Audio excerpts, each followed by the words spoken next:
What's going on, guys? Welcome to another episode of Dialing Up the Details. Today, we're going to be talking a little bit about budget. Budget year just came across for most of municipalities and counties. Um, Quarterly budget things are generally centered, or everything's usually reset around October. Talking a little bit about that today and how we can do better, how we should do better, and different things we can do to try and make the service a I'm gonna be doing solo today, so you just got me. You got to listen to me the whole time. I'm sorry about that, but yeah, that's what we're gonna be talking about. I'm also gonna give you a heads up. You're coming up in October. Towards the end of the month, I'll be gone for a little while, so I probably won't have a podcast there. We're doing this one on Monday night, so we're gonna change up the nights. We're gonna try and do them on Monday nights. Make it a little easier on myself. Trying to get around with family and go to church. A day off to recoup from work, and then get into all of my other stuff on it. So, hope all of y'all are doing okay now. As we move into October, what I want to do is the first, uh, probably like the first episode, maybe even the first two episodes, we're going to be doing October themed podcasts. So I'm going to try and get some people on that I've worked with over the years, whether it be in EMS or at the police department, pretty much anywhere, and share some paranormal experience that we've had in the field. Because we've had a few, honestly, we've had a few. I know I've had quite a few years. Just things you can't explain, things that um, some things are pure coincidences. Like there's no other way. It's just a funny and fun coincidence. But look at some of that stuff as we get into October. Just kind of on October Halloween themed things. So again, this episode we're going to be doing budget stuff. What we're going to look at is particularly smaller agencies. Bigger agencies are going to be pretty well funded. Be funded pretty.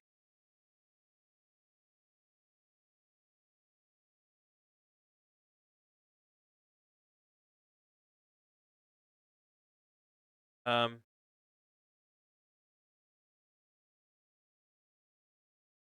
um, Gonna look at smaller agencies. Bigger agencies going to be funded funded pretty well, I would think. Um, I'm feeling a little off today. I don't know why. It seems like the schedule's a little off, and I don't know what to do with all that. Okay, see, look, I'm just all over the place. As far as budgets on smaller agencies, of course, they're going to be smaller, which creates issues not only with the equipment that they use, but with staffing. The way the economy is nowadays, it's absolutely insane. So your municipal budgets and everything are very, very much lowered the past year or so coming into this year. We have, as far as our agency and our municipality, it's gotten a little bit better this year. It seems like for us, from employees, people in the public still complain. They complain about like their tax levels and things like that, even though those haven't raised. It's things that it makes it difficult for their employees to do, particularly when it comes to emergency response services. Luckily, with our municipality, you have police and fire. That's a municipality. Service is still underneath local regional hospital, so we don't have to worry about including medical services in ours as well. Um, like I said, it does seem a little better this year, but we're still short staffed. We should get our final um, our in here soon. Hopefully, it'll take some of the stress off of us. We still have nighttime dispatchers that a lot of times will work about 4 hours by themselves into the morning, daytime. Dispatcher releases them at 5 a.m. Then they have about 4 hours by themselves until their relief or their help comes in for the day. And it does make it difficult, especially we're going to look at some of the national standards on how 911 should respond to things and how quickly they should handle things. Um, almost makes it nearly impossible to be were to get audited by some of those services, not go as well. But that's a bridge we'll cross if we ever get to it. Also, luckily, we do have some support for our local agency on getting dispatching equipment, things of that nature. Have a council of governments that's over quite a few counties, and they help out 911 centers as far as getting their equipment, sometimes remodels to update dispatch centers for all of the that locations. And again, like we've said in the past, the PSAP is a primary or public safety answering point, primary answering point for that particular county or area. So gonna be looking at all that. Let's see this year. I'm trying to think. Gonna be going back and forth and referencing. I have um for the national standards, a lot of our things that make it almost impossible to work solo would be by national standards. This is coming from the National Emergency Number Association, or NENA, which is generally recognized across the United States. Have buddies that are in other states that dispatch that this is kind of their standard and things they go off of as well. That's one thing I also think moving forward in public service, we should have more national standards to make everything kind of as much as you can same across the board. Of course, states are going to have their rights and things that they can do differently than other states. That I think that also feeds into the public's perception of 911, particularly when it comes to the police side of things. They feel like every police officer should be the same, and that's just not the reality of it. Um, have different policies, different laws in each jurisdiction, so that's going to dictate how they respond to certain incidents, as well as you have some. I'm going to put this nicely, but I don't know if I can. You're going to have some agencies that are extremely small. Nobody wants to work at them. They don't pay well enough, so you end up the whole department is made up of family members, cousins, family friends, things like that. And I think when you're that small, that's when you get into some of things that where people claim corruption and everything.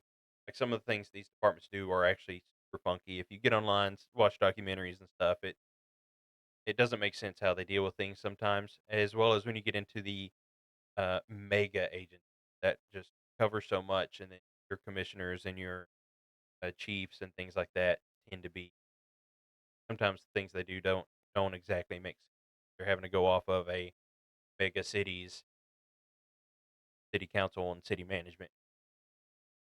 That's that's what gets into where people see that some departments may be corrupt or doing things that are a little funky. That's my personal opinion. That's how I feel like get that. When you're in an in between stage, generally a lot of your departments are going to be good. For instance, our municipality is not super small, but it is small. But we're hitting that ceiling and that barrier to where there's not as much as there used to be small town politics where people have friends that own businesses, kickbacks and things. So when you burst through that ceiling is when, to me, the policing, and the code enforcement, and all that get a lot more fair and level grounded because you're treating everybody the same rather than doing favors for people and allowing things to be the same across the board. I believe anyway to make things standard for everybody. As far as training, I also wish training was a lot more standard across the board. I feel like that would help some of the confusion of different agencies and also help us get a clear indication as to what we need. Versus, some municipalities, like for instance, ours will do surveys of other municipalities that are comparable to our size to do like salary studies and how many employees we need, things of that nature. The problem I have with that is every municipality is different. For instance, if you go purely off of population size, our municipality's population is extremely small, but you also have to take into account for things like emergency services. You're taking 911 calls for the whole county. You almost have to consider the whole county's population because not only are you taking the 911 calls for everybody in that particular area, but then you also have all those people in that area going to shop at the only place that the town, basically, right? So your daytime population, or what you would call a daytime population, is basically where people come in for different things, whether that be for work, food, um, any kind of necessity that they need. They're going to be coming to that town to get what they. So you have to me, you have to take that into consideration. And sometimes I feel like when different cities do studies for other cities, they don't take that into. You also, I think, a good indication would be to take call load of cities. Even if you're not looking for a salary study specifically for emergency services, you want to compare for other employees as well. I think a good comparison is call load and daytime population because anybody extra that comes to your town is going to create more issues. And I don't mean that in the fact that everybody's going to be violent or everybody's going to need the police or anything. I mean that as the more traffic you have, the more your roads are going to wear down. The more traffic you have coming through and possible wrecks, the more you might have utilities damaged. The more you have people shopping at businesses, the more your utilities are going to be used at those businesses. So I think it's a good indication as to where you can set your tax rate for businesses and for residents, and where you can set your budget towards different utilities and things that needs to operate smoothly. So that's it. There's tons of things that go into city planning. I wish I could get a city planner on the podcast. I may go in the future. There's a lot of moving parts to it. Um, People don't always like the rules of a city, but the rules are usually there for a reason. When people have questions about laws or ordinances, I always tell them, look, a law or ordinance is in place because something at some point in time happened that was bad. I've brought this up before. Everybody knows the McDonald's coffee incident back in the day, where there was a lawsuit with McDonald's. They had to label the cups that the cups were had hot liquid, right? So when things like that happen, you have to make changes to try and prevent it in the future. Um, the A lot of people also think that this person just sued McDonald's for no reason. So McDonald's had actually that particular one. They found that the coffee was at a crazy high temperature, right? They wanted to keep it warm all day, so they brought it to an insane temperature, and they didn't want to change that, so that's why they had to put the labels on the cups. It wasn't because it was a normal hot coffee that the person wasn't paying attention or anything. Like this actually resulted in some pretty severe injury, right, from spilled coffee, and it was because the coffee was extremely hot, and that's why they have to put the labels as a disclaimer on the cups now. When you have something happen in a city, let's say there's a crash or something that causes, or for instance, a city has a bad intersection where people always crash. They may make an ordinance to where you can't. Well, I mean, for instance, my municipality, we kept having a lot of crashes where people would pull out of parking lots into the center lane and then get over into the travel lane. Well, that was causing a lot of accidents. So they have a local law and ordinance in place.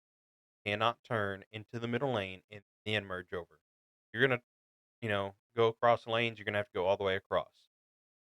I feel like the city is set up well enough where I'm at that there are ways around that. You can go to different intersection lights, need to turn across all those lanes. So there's options there other than just turning in the center lane over.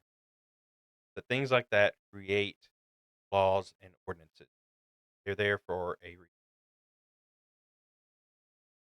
reason. Guys, um, one second. But you get into stuff like that, and that's going to affect all of your budget and everything. For instance, our city also has a lot of industry, a lot of worldwide known industries that we have tons of employees working at. Happen to look up one, and they hire about 2,000 people a shift.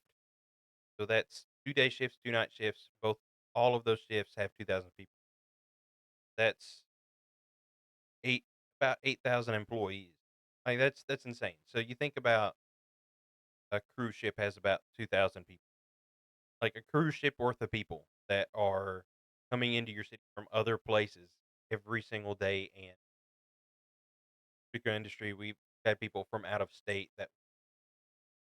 So to me, a lot of that drives up your call load that's not necessarily seen by a population. So I wish some cities would realize that a little more because it really is. It'll help their employees in the long run. It also helps them invigorate their business and be realistic as to how many people are coming to their city and possibly do some things to liven up the community or maybe give tax breaks to different people coming in to entice more retail, more apartments, more things that'll draw more people. I get some people always want the small town feel and always want it to be a small town, but you can't have both worlds. If you're going to have a lot of industry in your town or a lot of places where a lot of people work, you need to have more places for people to live and you need to have more tax money that you need to have a lot of things to help you support the things that a lot of these industries require a lot of water, so your facilities is going to be put to work a lot harder. Industries again bring in more people, have a lot more medical, fire, and police calls to those areas, bringing more people from outside into location. And it doesn't have to be bad criminal stuff. It's just your everyday crashes, your civil matters, window got broken, your things that aren't necessarily the biggest emergencies in the world, but it still creates a call load on your 911 responders. So we'll go ahead and get to looking into, for instance, a lot of 911 centers, they have, particularly your super small centers, will have dispatchers working by themselves at different hours of the shift. What that creates a problem of is the national standards for the National Emergency Number Association show that 90% of all 911 calls must be answered within 15 seconds. 95% of all 911 20 seconds. So all of your calls should be answered within 15 to 20 seconds. Only 5% of those calls should fall outside of the range. Sounds wonderful. Sounds great. If I'm sitting at the desk and I'm working on other documents or running a DL for an officer, super easy. Pick up the phone right when it rings, way less than 10 or 15 seconds there. Issue comes into when you have multiple calls coming in, or you have your officers on this radio channel asking, run 3 people. Fire department on this channel is wanting to give you a poll number so you can call the power company to have the power shut off. While EMS is also paging out another call on the fire channel to have them go to another call. So you're having to, know, 3 calls worth of units going different places and also calling that they're en route, they're on scene, they're clear. Could have a mainline call coming in at the same. We won't even go there. Even if you're dealing with that radio traffic, you have a 911 come in. All of a sudden, that's a major crash. Well, on major crashes or things where it's in public view, you're only going to have more than one call. If you're the only dispatcher there, you're dealing with all this radio traffic. You get the call for the major accident. You're going to get at least 3 more calls for that major accident. But you can't assume that all the calls coming in are for that accident. So the person on the line, you're gonna have to say, "Okay, bear with me one second. I have to get to another 911 call. Answer it. Hey, are you calling about that accident? Okay, you are. I already have people on the way. Hold on one second. Get the other call. You're having to cycle through these calls. Now, one of the important things is you want to make sure you get through that quickly and get with the caller quickly, and hopefully they understand that you have other calls coming in. Yes, I already have people on the way. Stay on the line for me, and hopefully they don't hang up. What happens a lot of times is the moment you tell someone to hold on a second, in their minds, oh, 911's put me on hold. I can't be on hold. This is emergency. The 911's put me on hold. So a lot of people will either hang up completely, or I've had a lot of situations where they hang up, call back. You ask them to hold again, they'll hang up, call back. You ask them to hold again, they'll hang up and they'll call back. They keep doing that and it overloads system where you're having to answer every 911 call that's coming in and you're trying to get to, these 5 people for the wreck. Well, I've got another ambulance call on this line. And then this other one's just a noise complaint, so they can definitely hold or be transferred to the regular line. Uh, Let them know that they're going to have to hold for a little. That's the thing. You never know what's coming in, so you have to get every single call. That's where this 90 to 95% comes in, because as you're trying to filter through calls, it may take longer than 15 to 20 seconds to be able to cycle through those calls and make sure that a call is answered. So have situations like that. That's what makes it hard when you're by yourself. Also, at one time we had a restroom within dispatch, so it wasn't that hard to go to the restroom real quick, come back out.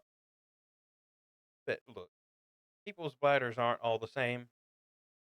Maybe I'm just getting old. Sometimes I can't hold it. I got to go, right? But if you were to have a 911 call come in while you're gone to the restroom, yes, the restroom doesn't take but 1 or 2 minutes, right? Generally, that's a pretty fair amount of time. But 1 to 2 minutes is a heck of a lot longer than 15 to 20 seconds. So if you get a 911 call coming in while you're in the restroom, not to mention if it's in a separate place, you're not going to be able to hear the 911 call and you don't have any help in there. That goes a long way for public perception. If you don't answer that 911 call, public's going to think that 911's not answering their calls. Not only that, but if someone were to try and file a lawsuit for that, they would win. Absolutely. Because the operator wasn't available in the center. And here's the kicker to all of that. Whenever that happens, does it fall on the agency or does it fall on the operator? Most of the time, it's going to fall on the operator. Whoever isn't in the room when they technically should be, it's going to fall on them. So your operator had to go to the restroom for whatever reason, whether it's medically necessary or not, and a 911 call comes in that doesn't get answered. There's a pretty good possibility that operator will get fired. And now they're out of a job, and any other center they go to, they're going to see that that operator is fired. And so it's going to be extremely hard to get a job at that other agency. So that's where I feel like we need to do better as society and have better standards for sinners. Nobody's ever left alone, right? People sometimes take it as, well, I used to have to work hard for my job and, you don't need any breaks or anything. And that, I'm not going to say that I fully disagree. There takes a certain amount of dedication to be in a public service position, whether that's an officer, paramedic, firefighter, 911 dispatch. It takes a certain level of dedication and self-sacrifice. However, that's not a caveat to everything, right? Sometimes you fill in for people because you need to. You're going to miss some events in your life that you probably wish you had back. Should it be that way? Probably not. But thing with staffing as well, if we hire the staff enough to not ever have a dispatcher working by themselves, also have enough staff for more people to be able to take off more time, their families, enjoy life. That's where burnout comes a lot of time, I think. Have inability to take time off your family and go to important family events or just spend a fun time with family. That's when you're going to get burnout. Then you're always working, you're always taking the major calls, always dealing with the feels like you don't have any time off. So I really wish the United States could make some standards as far as can never have a dispatcher by themselves. And I really feel for the extremely small departments that have dispatchers by themselves overnight. Me, that's just insane. I don't even see how they do it. I feel for those dispatchers. A lot of agencies will have their officers help out the dispatchers. That's just the reality of it. Is sometimes the officers are either you already have them out on calls and you really got to go to the restroom, so nobody's there to help you. Sometimes officers just don't help, or they're constantly out of the office and running traffic and things. You don't want to call them up there to sit there while you go to the restroom. They're an officer for a reason. They're not a dispatcher. But that, like, again, that's just the reality of it. Even crazier to me is there's some agencies still have their dispatchers as the jailers. So in between 911 calls and things, you've got to go check the jail. Just like you going to do other things take away from 911 calls. What if something goes down in the jail? You're already taking 911 calls. Whose responsibility does that fall on? Right? So which one do you have a higher responsibility to? You have a higher responsibility to the inmates that might be either being harmed or harming themselves? Or do you have more of a responsibility to someone in the public calling 911 that needs help? They're having a heart attack. They were just in a major crash. Someone's assaulting them. Which one's more important? Which one's more important and who makes that decision? Because at that moment, that decision's going to fall on the dispatcher. And expecting a human to make a proper decision like that is one of the issues with some of the sinners. Expecting a human to make what would be considered a right decision in that moment while they're dealing with. These are things that should be decisions made beforehand. Either if you're going to have just one person there, make a clear decision in policy as to which one you should get, or better yet, to cover everybody involved and not just the dispatcher, is have enough people to cover all those. And I say that, there's sometimes that you're just going to have a massive amount of things going on, and you're never going to have enough people for that one particular moment. But at least with that, you're a little more covered rather than having one singular person do. So that's where I feel like budgets and things could be better. If you think your minimum amount of dispatchers, 6 dispatchers, hire 7. You feel like your minimum amount of dispatchers is 12, hire 13. Gives a little bit of wiggle room to where emergency things happen. If people take off, if there's things going on, you need to call in somebody for some help, have wiggle room there. Have that extra person that might be able to come in and help versus not having anybody extra. We're also coming up on the time of year when, for some reason, everybody's getting sick because the weather changes, sickness season. You're going to deal with flu, you're going to deal with COVID, you're going to whatever. Myself, I'm stopped up from all the dust and the weather changing right now. So you're going to have people that need to take out. Have that buffer there. It makes it much easier for your cover in the area. And it makes it to where in the past, I have even gone to work sick, right? Because that is the dedication sometimes that is expected from emergency services. Work no matter what. You have people, you have the public relying on you. So, I've sat up at my dispatch center at my desk with cough syrup I would chug every 4 hours. Then I have my cough drops off to this side. Then I have my inhaler over here. Enough to where I've even had family members drop me off at work because all the medication I'm on, I feel like I can't drive up taking 911 calls because nobody is cover. And when you have a buffer that can possibly come, that's when I feel like it gets. I also that's why I'm an advocate for having as needed or PRN workers. That's me would make a world of difference having some work part time and pick up shifts. Not only do you have someone that can come in and help, but the more they work in that, the PRN person, the more experience they're going to get, the more they may like it. When a full time position does come open, instead of having to wade through 50 applicants that a lot of them are applying just because they have to apply for jobs, can ask that part time person, hey, go full time. A lot of times that person is already figured out if they like this. And so if they're staying and they like it, then most of the time they're like, yeah, for sure. I definitely want to be full time. So there's your full time person. Hire someone else for the PRN spot. and you have that buffer to where people can slide in different positions without being burdened and having burnout and being shorthanded for X amount of time. That's just my opinion.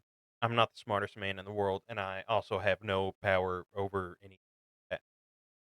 That's things that you got to think about whenever going to municipalities, cities, and so is if any of you have any kind of city management, think about these things when it comes quarter time, or you work in the finances for a municipality. Just take things like this into consideration. If you're a member of the public, take things like this into consideration and why dispatchers are the way they are sometimes. It's not an excuse to be burned out or have a bad attitude, but things like this really do create a lot of burnout,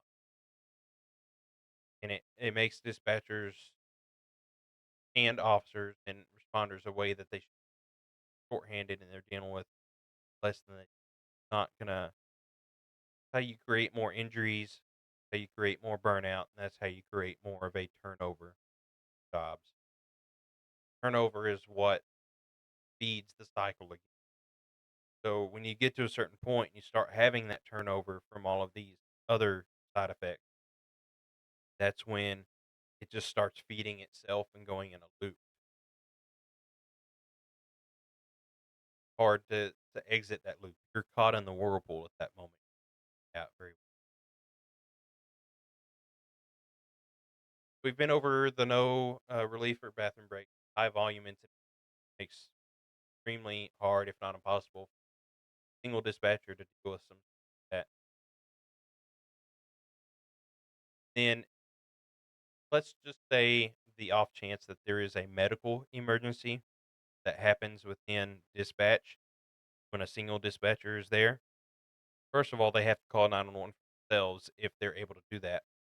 They don't have a coworker. They don't have a coworker to see something's wrong and they need medical help. So, and also if they have to leave for that medical emergency, center all of a sudden becomes understaffed because if you have a medical emergency, you're not going to know right that second that, or you're not going to know an hour in advance. Hey, I need to try and find someone to leave me so I can go to the hospital. Most of the time, if it's or for sure right then medical emergency, you're going to know right then. You don't have time. You're more should be more concerned about your health and surviving rather than can I call someone in. So 911 became if 911 center became understaffed, that would be too much catastrophic. That's gonna have to somebody's gonna have to work it. Somebody is. And also, when you have single dispatchers working by themselves, it creates more, because you're gonna have burnout and things. You also don't have your checks and balances. For instance, there's sometimes I can get upset when I'm taking a call, and whoever I'm working with see that and understand. They're like, "Hey, I'm gonna take that call from you." I'm like, "Okay, yeah, I get it. I'm getting a little upset." Or I can do the same for the other person working in the. If I can tell the caller is upsetting them quite a bit from the things they're saying or doing, or I feel like I can get more out of them based off of my attitude and things, that's when your other person can create those checks and balances. You have a single dispatcher, nobody's checking that dispatcher. They are after the fact, but after the fact, it's too late. That dispatcher can be saying anything they want to on that phone because there's no one there to check them or, you know, metaphorically slap them in the back of the head and give them a reality check and say, "Hey, you're getting a little upset. Let me take." So things like that are things that you take care of. Have more. I'm gonna take a quick break, and then we're gonna be back and listen to a call that I found on Instagram, and we're gonna kind of review that call rather than doing like a YouTube. We'll review the one on Instagram. But I appreciate you guys being here. Just hang in there with me. I'll be right back.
I was awake when you called me, but I couldn't pick up.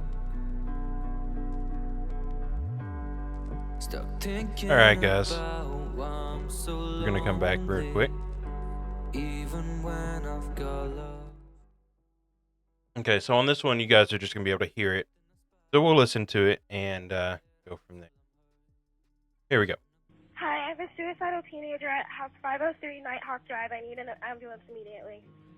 What's your name? Calm down and tell me your address again. Excuse me? Tell me your address, ma'am, 503 Nighthawk Drive. and your phone number there. Tell me exactly what happened. It's still happening. He is trying to kill himself. I need an ambulance Okay. now. Miss Roberts, yelling at me is not helping. I'm asking I'm someone sorry. else is I'm sending the sorry. unit. Answer my questions. How is he trying to harm him? So a lot of the comments on that video so far are calling for that operator to be fired. She should definitely take a look at what's going on and adjust her method of dispatching there for sure. Should he be fired? I'm not so sure about that. Still trying to get accurate information. We'll also assume we can hear the address the first time you say it. There might be other things going on in the background. Again, you know, I'm just going to assume this might be a medium to small size agency. Could have radio going on in the background, tones for other agencies, mainline calls, people talking in the background, talking to other callers. Sometimes a lot of noise in dispatch that you don't realize. So asking the address twice could either be a policy thing to where they have to ask the address twice for confirmation, or it could be a simple "I couldn't hear you because there's other things going on in this room." And it's a whole lot quicker to ask, "Can you say that address again?" rather than, "Hey, can you say that address again? I've got 10,000 things going on in here. I can't hear you." So sometimes dispatchers are straight to the point. The fact that, they wish they could tell you, "Oh, I'm sorry, I'm dealing with a lot," but they're just going to ask you the address again. Also, the caller getting upset. The caller was not that upset, so that's where I would bring in the fact that the dispatcher didn't really have to do all that. A lot of times, what I've noticed most other dispatchers do, particularly at an ambulance agency I work with, they'll say, "Hey, these questions aren't slowing down the ambulance. I just need to ask you this to get more information." So a lot of times, what I'll do personally, I'll let them know, "Hey, my partner's already getting people on the way. I just have to ask these questions to get a better idea of what's going on." So once we get to that point, I can help them understand that, hey, I still need details. I want to know where everything is so we know what should we. But every single comment right here that the dispatcher should be fired, and it looks like some of the was fired. Himself. He is trying to stab himself. Does he have a knife? Yes. How old is he? He's 20. Who is he? Why? What happened? Somebody else is already dispatching help to you. My asking questions is not delaying that. that's where to I'm sorry, I don't know if y'all could hear me there, but that's where that point right there is where the dispatcher gets a little too high strung. That's the point where he's being a little aggressive. You can say that in a much better demeanor. You know, there are things going on. Yes, you want details so that way you know what your officers and people are walking into, so you can have everybody there that needs to be there. But at this particular point is a little high strung. It's helping them. I don't know what I happened. I'm on understand the that. phone with you. Okay, I understand that. Where is he at with the knife? I don't know. Okay. He left the house. Okay, you do know he left the house. Did he leave? And comments like that are not helpful. It's very simple. You know, where did he go? I don't know. Okay, don't know where he's at right now. And he left the house. Okay, all right. And did you see which way he went? You know, rather than getting high strung, just see which way he went. My tone gets a little uppity sometimes when I'm on the phone, but this sounds like, pretty much pure anger and burnout. On foot or did he leave in a car? He left on foot, but I don't know where he's Okay, going. what's he look like? He's African American. He's not very tall, about 5'7". He has kind of like it's not an afro, but it's short. I think he's Short that's afro? my dad. Okay, I think he's ma'am. my dad. Ma'am, calm down for me. You're not helping anybody by being out of control. Where is your father? Miss Robert. Hi, I have a suicidal teenager at house 503 Nighthawk Drive. I need So that's pretty much the whole call there. So that dispatcher would probably, because of the way they got high strung and asking unnecessary questions, as well as, well, not unnecessary questions. All the questions he asked were necessary, but the unnecessary um, clapbacks, I guess you would say. That's the only way I can think of it right now. But the unnecessarily, oh, so you do know where he's going. That's not necessary. We would love to say that to some people, but you also have to understand the context of something like this. This kid that's calling is holding it together extremely well for someone. Turns out that their father was stabbed by someone passing away from it, and especially in that context, this dispatcher made that day for them much worse than it was already a bad day for that. And that dispatcher made it 10 times worse by having the attitude. Absolutely no reason for it. So that's our call for the day there. If you guys have any questions about 911 dispatch or emergency response, please be sure to send them in, leave a comment, whatever you need to do, and we'll get to them. If you know me personally and you see me out, ask me, hey, can you go over this on your next podcast? And I'll be sure to include it in. Hopefully next time we'll have Emily back with us or possibly another guest. And like I said, once we get into October, we're going to start doing for lack of a better word, spooky series where we'll go over some paranormal and strange things that have happened to us, whether it be on over the phone, in the field, whatever it is. But I hope to see you guys next time. I thank you for tuning in this time, and we'll see you next week. Bye.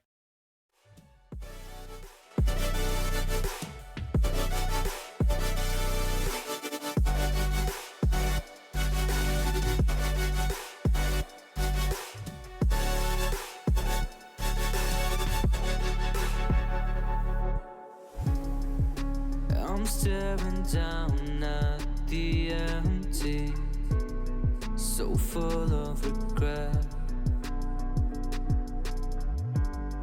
'Cause I know for sure you won't find me if you can't see me yet. So I leave your calls on the table, 'cause I can't find any words to tell you I'm not the one you thought would be there for you. And maybe I just need some time to find myself again. Yeah, I don't really feel like trying now. Will this ever end? We'll be alright. I wish every night we'll So somebody save me, 'cause I'm not okay.